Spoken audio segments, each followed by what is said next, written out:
There is a peculiar, almost mystical principle at the very heart of quantum physics, one that quietly, yet profoundly, upends everything you thought you knew about space, time, and the boundaries that seem to separate one thing from another. It's not speculative, nor is it merely theoretical. It has been demonstrated repeatedly in laboratory after laboratory, verified through rigorous experimentation and empirical validation. This principle is called quantum entanglement, and what it reveals is astonishing. When two particles become entangled, they are no longer two separate entities. They form a single, unified system, so deeply connected that any change to one immediately affects the other. Instantly. Not quickly. Instantly. Even if they are separated by vast distances, light years apart, one reacts the moment the other does. No signal is sent, no message is relayed. Yet somehow, the change is mirrored across the void. This singular phenomenon defies everything classical physics tells us should be possible. According to Einstein's relativity, no information should travel faster than the speed of light. But entangled particles ignore that limit. They don't request permission from the laws of the universe. They bypass them altogether. They behave as though space is an illusion, as though time has no meaning, as though, in some hidden, underlying layer of reality, there is no separation at all. Everything is already connected. Everything is already one. Now take a moment to let that settle in, because this isn't just about subatomic particles. This isn't confined to the cold world of physics labs and chalkboard equations. This is about you. This is about your consciousness, your identity, your deepest potential. In the quantum world, there is no firm line between the observer and the observed. The mind is not separate from matter. In fact, it's the observer, your awareness, that brings reality into being. Your focus collapses infinite possibility into form. Your attention doesn't just notice reality, it selects it, shapes it. And more than that, the principle of entanglement may not be limited to electrons and photons. It may extend into the domain of consciousness itself. And if that's true, and more evidence suggests it is, then everything changes. Because it would mean that the version of you who has already become what you're striving to become, the healed you, the awakened you, the version who's already living the life you've been envisioning, is not some distant ideal. It's not a fantasy. It might already exist. And more than that, it might already be entangled with you. This isn't wishful thinking dressed up as science. This is grounded in the mathematics of quantum mechanics. When particles become entangled, they no longer operate independently. They share a wave function, a single probability space. Their outcomes are linked inseparably. The moment one collapses into a particular state, the other does too, as part of the same equation. So now, imagine this. Your consciousness is not a closed system locked inside your skull. It's a field, a non-local field, that extends far beyond the body, connected to multiple potential versions of you that exist across an infinite landscape of timelines and possibilities. When your internal state changes, your field shifts, and through the invisible web of quantum entanglement, that shift reverberates across the multiverse. This isn't metaphor. This is what the physicist David Bohm described as the implicate order, a deeper, enfolded layer of reality where all things are interconnected, not symbolically, but structurally. What we perceive as separation, he argued, is simply a surface illusion. Beneath that surface, every point in space and time is already woven together. From this perspective, your future isn't something linear you have to march toward. It's something already present, already active, already vibrating. And your job isn't to force your way into it.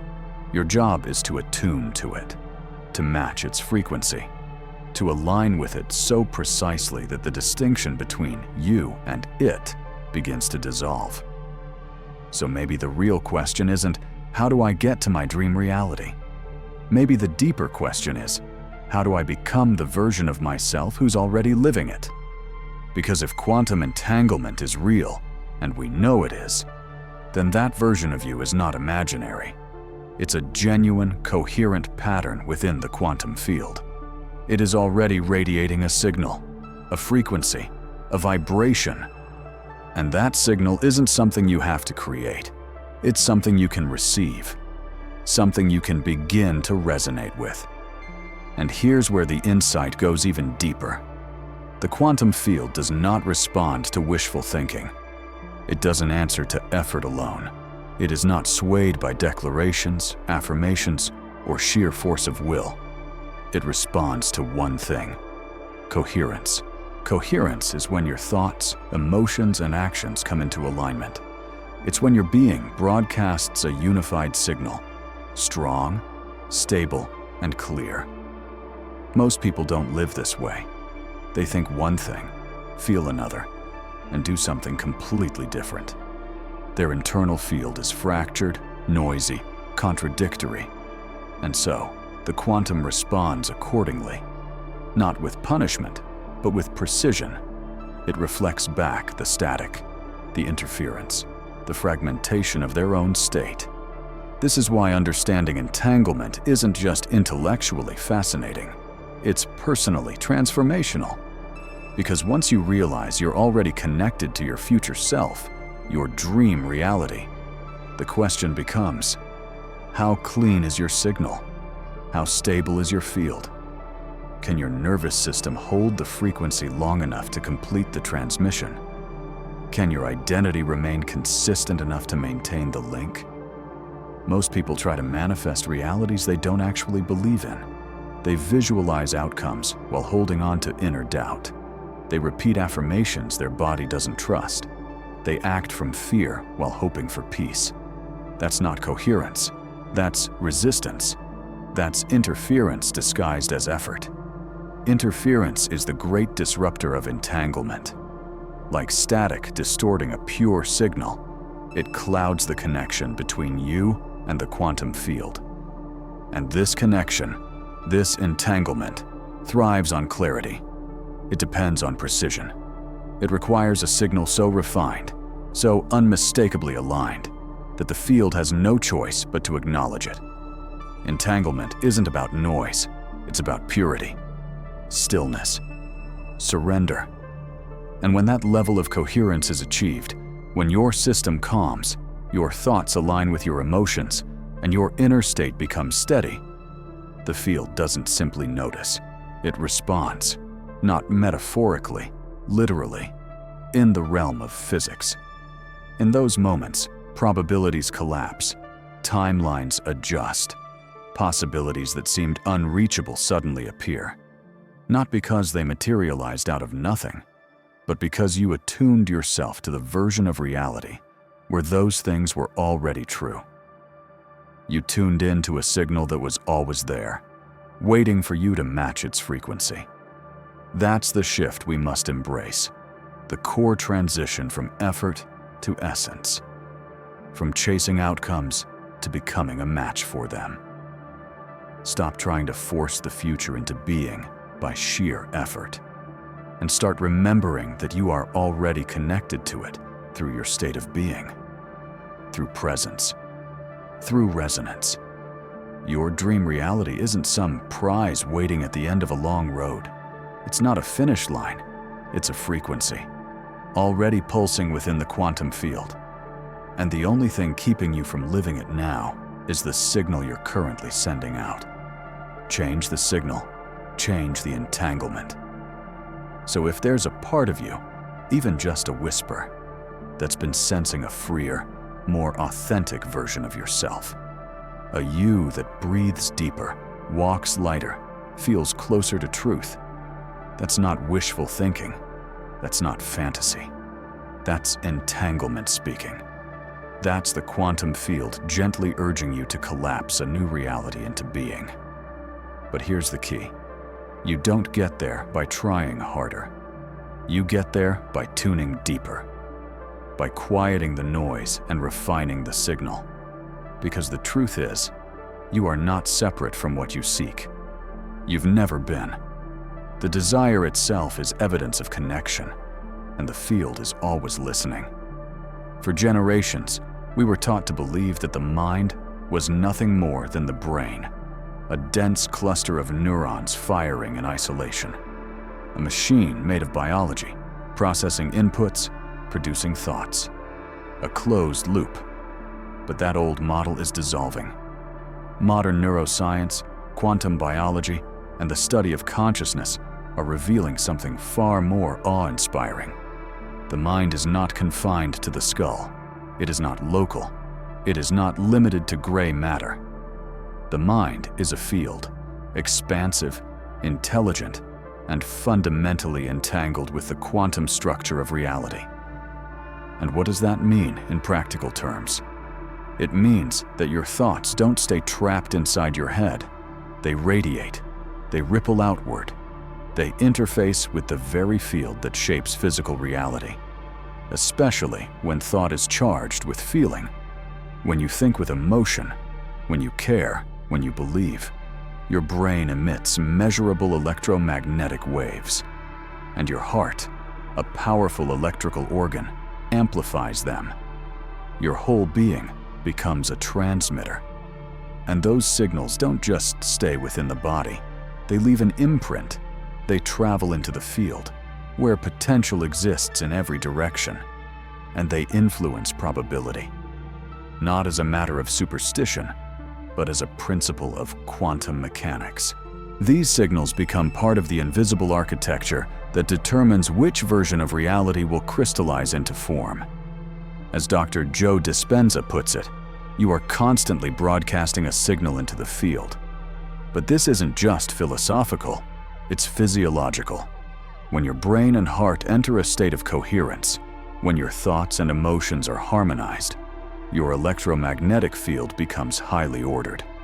And it's that order the quantum field responds to. Not noise, not chaos, but clarity. Coherence gives birth to clarity, and clarity collapses the wave function. It selects a reality. This isn't chance, this isn't random, this is resonance. This coherence corresponds to specific brainwave patterns, like alpha and theta, that emerge during meditation, creative flow, and deep intuition. These are states where the noise of the world dims and the inner world brightens, where awareness becomes still and perception sharpens. Most people spend their lives in high beta, the fast, fragmented, stress-driven state of survival. In that state, the brain is reactive, disjointed, unable to perceive subtle signals from the field. Energy is scattered. The connection to the quantum becomes faint, distorted. But when you slow down, when you move into alpha or even theta, the brain begins to synchronize. Thought becomes more spacious. The body relaxes. The heart opens. And here is where something extraordinary happens. When your brain and your heart beat in harmony, a new frequency emerges. One that speaks directly to the field. One that shapes reality. The HeartMath Institute has shown that the heart's electromagnetic field is 60 times more powerful than the brain's and can extend several feet beyond the body. This field not only carries emotional information, it affects others, it influences environments, and it brings coherence to collective spaces. When you live in a state of love, gratitude, compassion, or trust, your heart emits a frequency that entrains your brain. The two synchronize. And together, they form a clear, coherent signal that speaks fluently to the quantum world. Take that one step further. When your whole nervous system, your brain, heart, and body are in alignment, you become an antenna, a bridge between matter and potential, a portal through which energy becomes experience. And in this state, the quality of your signal determines the quality of your reality. This isn't spiritual poetry. It's electromagnetic fact. It's wave dynamics. Your thoughts and emotions are not private echoes in a silent chamber. They are quantum instructions, broadcasting into the blueprint of the world you're stepping into. And that changes everything, because it means that the moment your internal world becomes coherent, when belief, emotion, and embodiment align, you transcend separation. You step into non-local awareness. You begin to access a knowing that doesn't come from past memory, but from the infinite intelligence of the field itself. This is what mystics and sages have spoken of for centuries, what they called revelation, illumination, insight, awakening. That sacred moment when the veil thins, when something beyond language breaks through the silence and speaks directly to your soul. It's what Carl Jung referred to as the collective unconscious, a shared psychic inheritance that transcends individual experience. It's what David Bohm described as the hollow movement, a seamless, flowing wholeness, undivided, alive, and brimming with all possible realities at once. For ages, such experiences were the domain of monks, seers, and prophets. But now, we stand at a crossroads where science begins to describe in equations and measurements what mystics once conveyed through parables and poetry. Quantum physics and neuroscience have given us a new language, one that doesn't replace the mystical, but reframes it. And in this reframing comes a profound twist. When your inner world settles into coherence, when your thoughts, emotions, and nervous system harmonize, it doesn't merely produce a sense of peace or clarity. It generates gravity, a real, energetic pull, one that begins to influence outcomes, draw possibilities, attract synchronicities, like iron filings to a magnet. In quantum terms, your internal coherence becomes a signal, one that causes certain wave functions in the field of infinite possibilities to collapse into form. You begin to entangle, quite literally, with a version of yourself that already exists in another layer of reality. One who already lives the life you're envisioning, not metaphorically, but energetically and scientifically. Because in the quantum universe, time doesn't flow in a straight line. Instead, it expands outward like a sphere, with every possible version of you existing simultaneously as potential, waveforms awaiting activation. And the version you encounter, the life you step into, depends entirely on which frequency you're resonating with. The peaceful, powerful, abundant version of you is not a fantasy. They are real.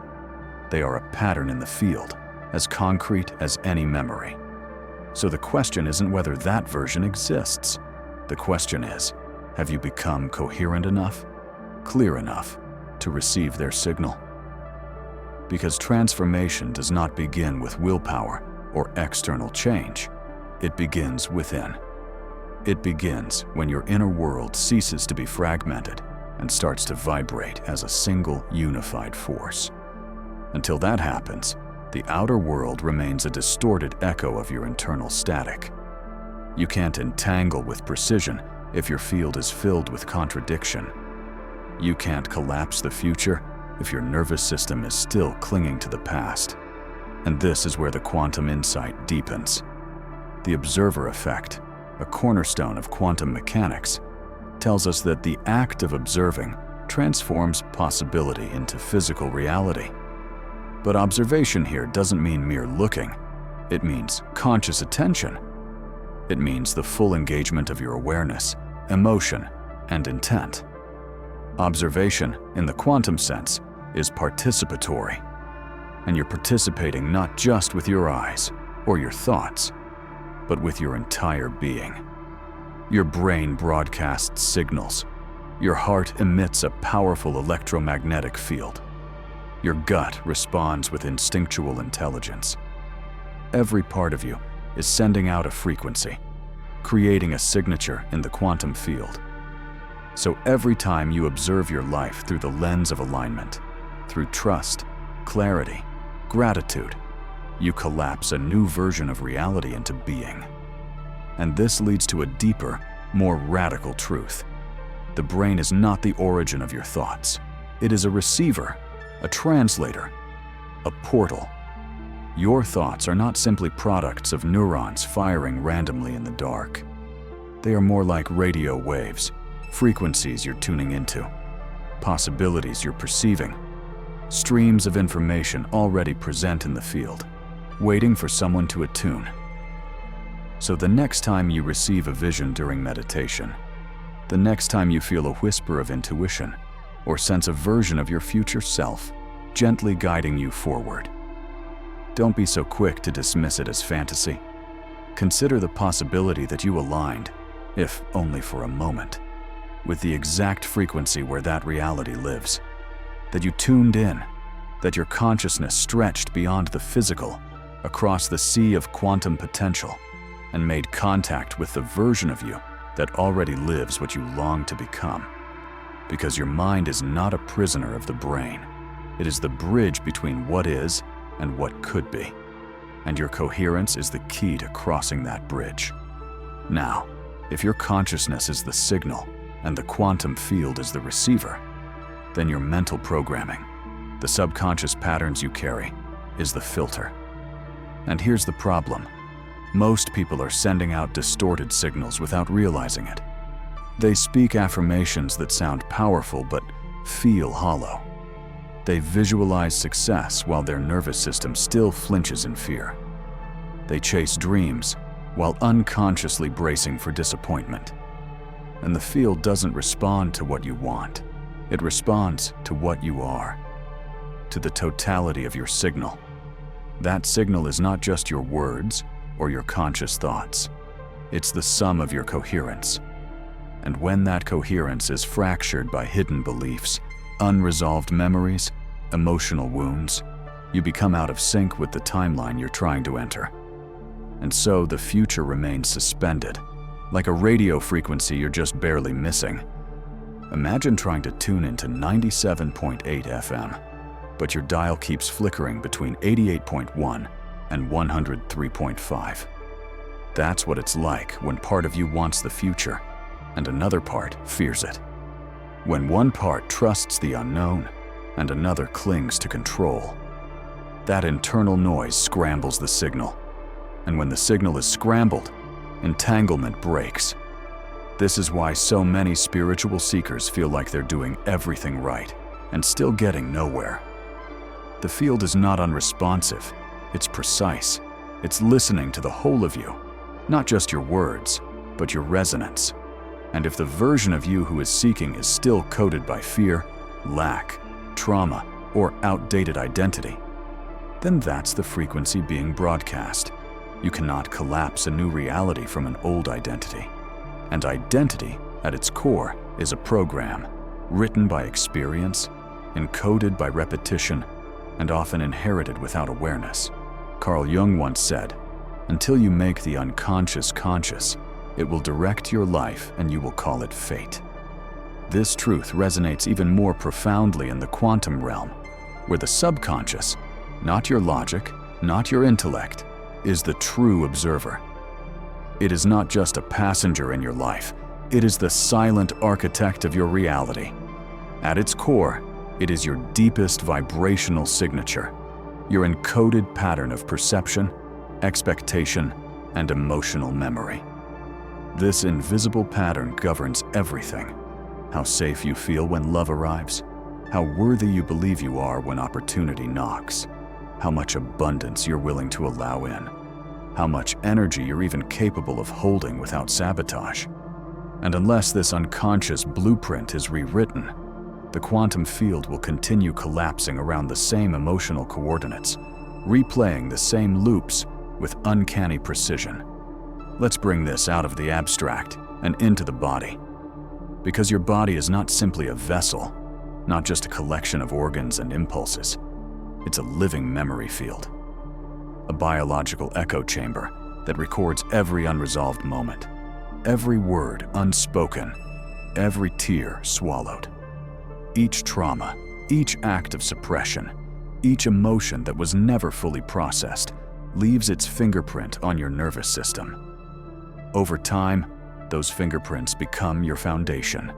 They become your baseline. Tight shoulders, shallow breath, the feeling of always bracing for impact, the constant background hum of vigilance, doubt, avoidance, disconnection, all of it, quietly shaping the signal you're sending out. You might be affirming, "I'm ready to receive." You might be visualizing your dreams, scripting your intentions, speaking positivity into the mirror. But if your body is still locked in survival, stuck in fight, flight, or freeze, then what the field actually picks up is fear, not readiness. And what it reflects back to you is more of the same. More delay, more resistance, more confirmation of a timeline that feels out of reach. But here's the deeper pain point, and this is where so many fall into the trap. Most people interpret that resistance as a personal failure. They assume they're doing something wrong. They internalize the stagnation, wear it like shame. Maybe I'm not spiritual enough. Maybe I'm not working hard enough. Maybe I'm just broken. So they try harder, push more, chase alignment with even more force, trying to fix themselves. But that very striving becomes the reinforcement of the original wound. The signal says, I must struggle. I must prove. I am not there yet. And that becomes the architecture of reality. Not ease, not flow, but effort laced with desperation. You cannot entangle with your highest, most radiant self while living inside a nervous system coded for protection, not expansion. You can't access new possibilities while replaying the energetic pattern of past injuries. That's why transformation doesn't begin with motivation. It begins with liberation. Liberation from the old codes, from the inherited programs, from the beliefs that once helped you survive, but now prevent you from fully living, from the stories that were once armor, but have become cages. Let me tell you a story, perhaps one that echoes something in your own life. There was a man who did everything right, at least on the surface. He read the books, he followed the steps, he crafted the vision board with care, spoke the affirmations daily, meditated with discipline. But despite all his effort, the needle didn't move. The same scarcity cycles repeated. The same emotional triggers pulled him back. The future he envisioned never quite arrived. And the question that haunted him was always the same. What am I doing wrong? Until one day, he stopped asking what he was doing and asked why a part of him still didn't feel safe having it. That one question cracked something open. A memory emerged. Years earlier, a moment of success followed by a devastating loss. And without knowing it, a belief had been planted deep in his subconscious. When I rise, I fall. When I shine, I'm punished. When I receive, I lose. That belief shaped every energetic transmission he sent into the field, no matter how positive his words seemed on the surface. Only when that hidden story was brought into the light, only when he consciously rewrote it, did the quantum field begin to mirror something new. Because the field doesn't respond to surface declarations. It responds to source frequency. And until that source is healed and coherent, the signal remains split, fractured, contradictory. This is not about guilt. This is not about blame. It's about clarity. You are not broken. You are broadcasting. And your broadcast is not a fixed truth. It's simply the frequency you've been taught to emit.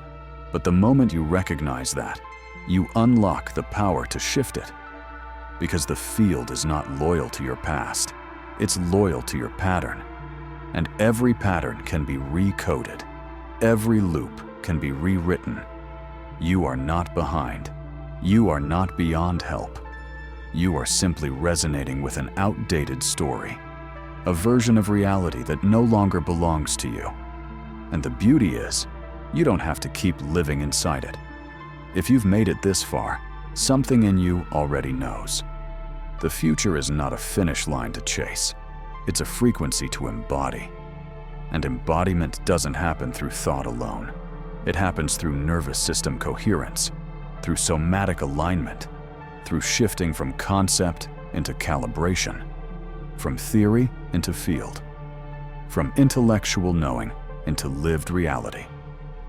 So let's begin, not with effort, but with presence, with a principle rooted in both quantum physics and neuroscience. Your brain does not know the difference between a memory and an emotionally vivid imagination. And that truth is the key. When you visualize something vividly, with sensory richness, emotional depth, and tangible detail, your brain, and more importantly your body, begins to interpret that imagined experience as if it were real. Neural circuits activate, hormones begin to flow. Your electromagnetic field subtly shifts. You start to emit a new signal, one that matches the imagined reality, not the one you're trying to escape. The field, this intelligent matrix of possibilities around you, doesn't respond to whether something is technically true. It responds to coherence, to consistency, to emotional truth. This is the foundation of mental reprogramming. You don't draw the future closer by forcefully repeating mantras. Change doesn't happen through effort alone. It happens through embodiment. You become the future, not by speaking it, but by stepping into its frequency, as if it's already your home. So pause, take a breath. Let it be deeper than the last. Settle into yourself. Find that still point within you, the quiet, beneath all the noise. Let the words that follow enter not just your ears, but your field, your space, your breath, your nervous system. These words are not commands.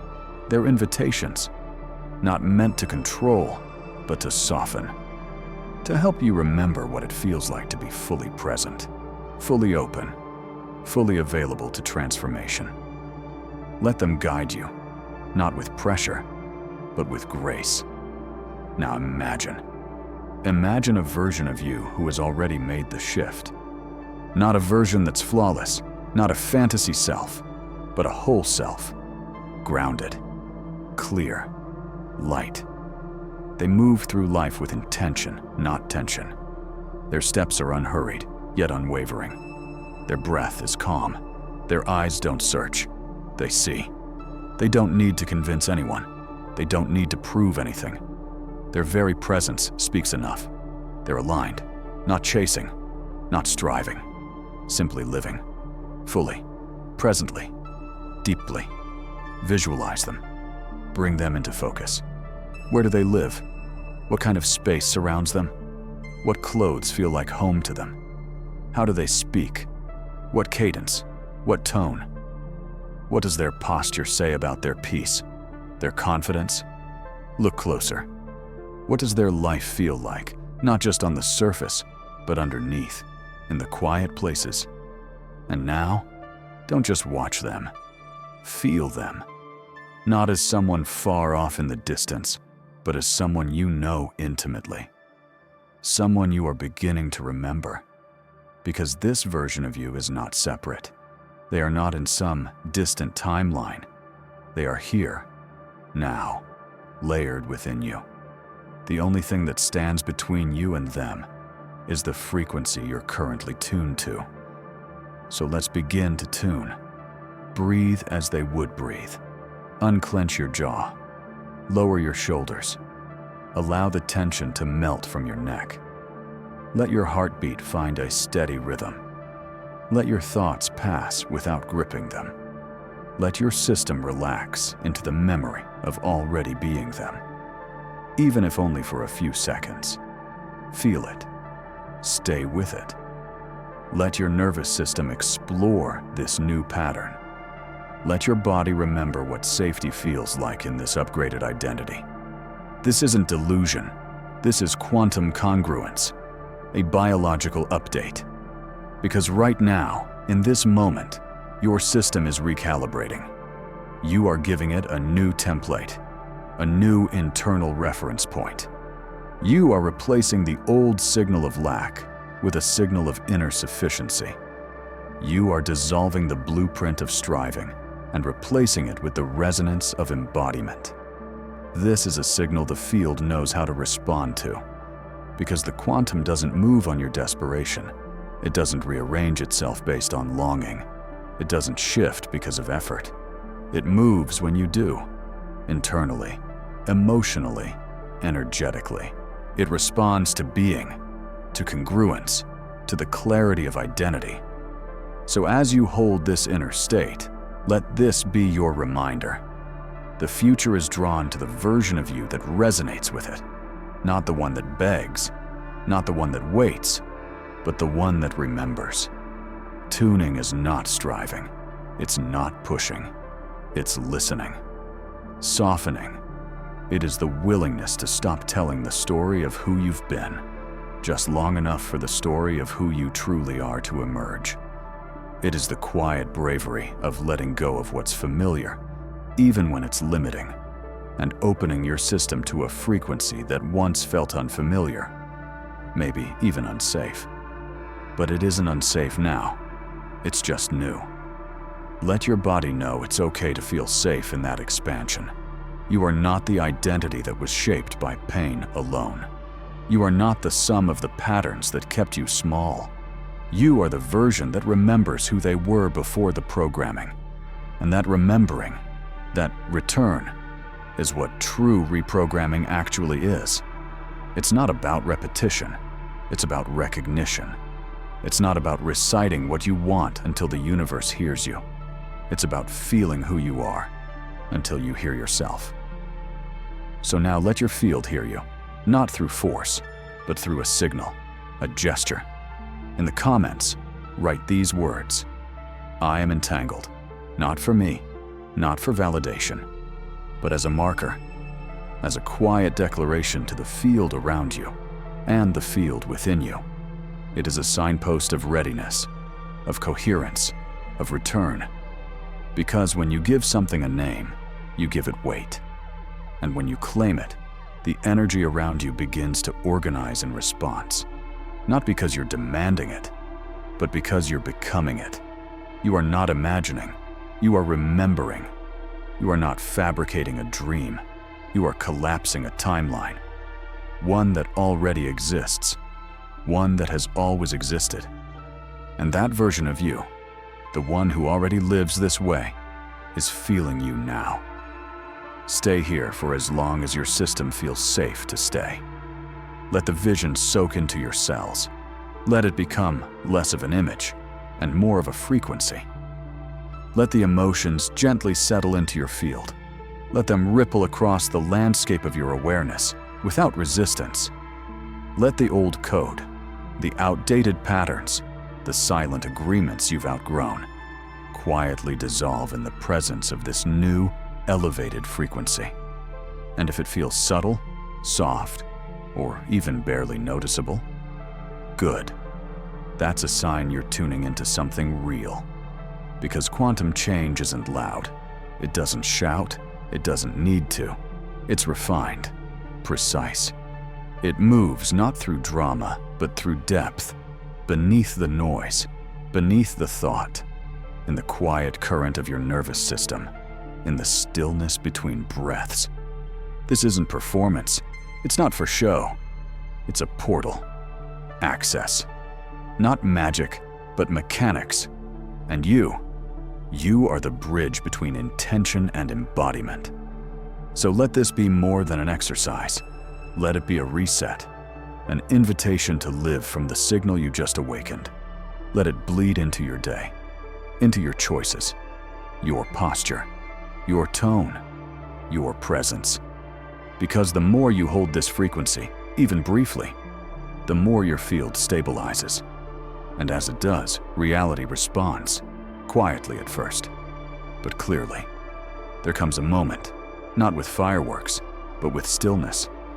The chase dissolves, a soft exhale, the grasping ends, the striving fades. and that part of you simply lets go. Not from exhaustion, from remembrance. A deep cellular knowing emerges. What you seek isn't ahead, it's already within. And the true work is not to arrive somewhere new, but to return here. This is quantum becoming. You don't attract your dream life like a distant goal. You become its frequency. And when you do, the field aligns. Reality bends to coherence. But becoming isn't pretending. It's not spiritual roleplay. Not fake it till you make it. It's not acting from lack. It's remembering who you already are, beyond the noise. That version of you isn't a fantasy. It's a design. You're not inventing it. You're collapsing into it. Returning to the self that's always been clear, aligned, whole. Let's ground this in science. Every possible version of you. The one with peace, the one with purpose, the one with prosperity, already exists. Each one floats in the quantum field as a wave function. Rich, scarce, healed, hurt, whole, fragmented. Every version of you exists. Flickering blueprints, waiting for coherence. These aren't fantasies. They're energetic probabilities.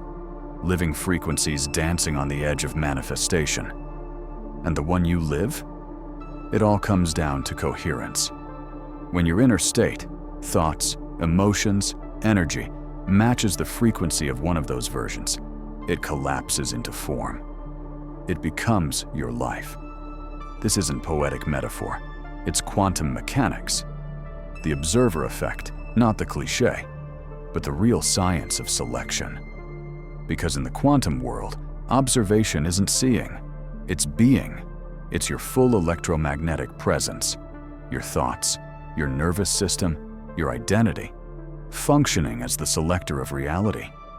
So the question isn't, how do I get there? It's, how do I stabilize in the version of me who's already there? That shift changes how you breathe, how you walk into rooms, how you speak to yourself. It redefines what you allow, expect, and prepare for. Here's the paradox. The more you live as if you already are, the less you need to prove.